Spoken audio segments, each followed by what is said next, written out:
தேர்தலில் வந்து எல்லாரும் நாங்க தனியா நிற்போம், நாங்க தான் முதலமைச்சர் வேட்பாளர் அப்படின்னு ஏன் சொல்றாங்க அப்படிங்கிறதுக்கு ஒரே ஒரு சிம்பிளான காரணம் தான். யாராலையும் வந்து ஸ்டாலினை முதலமைச்சராக ஏத்துக்க முடியாது அப்படிங்கிறது தான். ஏன்னா வந்து இப்ப கலைஞர் அண்ட் ஜெயலலிதா ரெண்டு பேருமே வந்து ஒரு எஸ்டாப்ளிஷ் ஆன ஒரு முதலமைச்சர்.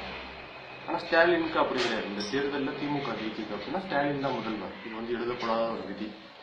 அதனாலதான் வந்து அவர் நமக்கு நாமே பயணம் அப்படி அப்படின்னு போயிட்டு கட்சிகளை வந்து அவரோட கட்சியை வந்து ரீஸ்ட்ரக்சர் பண்றாரு. அழகிரி ஏன் கட்சியை விட்டு போனாரு? அவரால் வந்து ஸ்டாலின் தான் முதலமைச்சர் ஏத்துக்க முடியாது அப்படிங்கிறதுக்காக தான் பிரச்சனை விட்டு போனாரு. கலைஞர் மற்றும் ஜெயலலிதா வந்து எஸ்டாப்ளிஷ் ஆயிட்டாங்க. ஒண்ணு இன்னொன்னு அவங்க நல்ல வயதான இதுவான ஆட்கள், பெரிய ஆட்கள். ஆனா ஸ்டாலின், வைகோ இவங்கெல்லாம் வந்து ஓரளவு ஒரே வயசுலதான் வந்து கட்சியை டெவலப் பண்ணாங்க.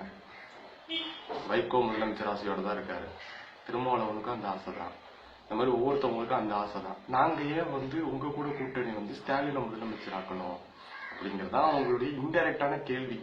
அவங்க அதனாலதான் தனியா நிக்கிறாங்க. நாலு பின்ன தொங்கு பாராளுமன்றம் வந்துச்சுன்னா நான் ஆதரிக்கிறேன், எனக்கு இந்த அமைச்சர் பதவி கொடு, அந்த அமைச்சர் பதவி கொடு இப்படின்னு கேட்பாங்க. அமைச்சர் பதவி அது இதெல்லாம் கிடைச்சிச்சுன்னா இவங்களுக்கு ஒரு இது இருக்கும். தொங்கு பண்ண பாராளுமன்றம் அமைஞ்சிச்சு அப்படின்னா நாளைக்கு என்னைய மீறி நீ ஒண்ணும் பண்ண முடியாது அப்படிங்கறதுதான். காங்கிரஸ் வந்து திமுக லாக் ஆனதே அதனாலதான். அவங்களோட உதவி இருக்கிறனால ஜெயிக்க முடியும். அதனாலதான் இவங்க வந்து நிறைய அமைச்சர் கேட்டாங்க மத்தியில.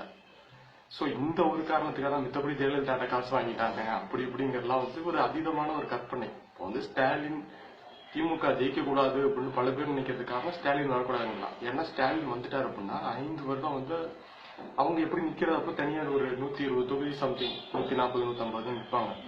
அப்ப 118 ஜெயிக்க முடியும் மெஜாரிட்டி. நாளை கூட்டணி கிட்டணியில பிரச்சனை வந்துட்டு எல்லாத்தையும் தள்ளி விட்டு ஸ்டாலின் வந்து ஒரு நல்ல ட்ராக் ரெக்கார்டு உருவாக்கிடுவார். ஏன்னா மேயரா இருந்த பேரையே அவர் வந்து ஒரு நல்ல பேரை கிரியேட் பண்றாரு. இப்ப ஸ்டாலின் எஸ்டாப்ளிஷ் ஆயிட்டாரு அப்படின்னா அடுத்தடுத்த தேர்தல்கள்ல ஸ்டாலினா யாரு அப்படிங்கிற ஒரு கேள்வி வந்துடும். இன்னைக்கு எப்படி திமுக அதிமுகங்கிற மாதிரி அந்த மாதிரி ஒரு கேள்வியை நாம ஏன் உருவாக்கணும் அப்படிங்கிறதுக்காக இப்ப எல்லாம் வெளில வந்துட்டாங்க.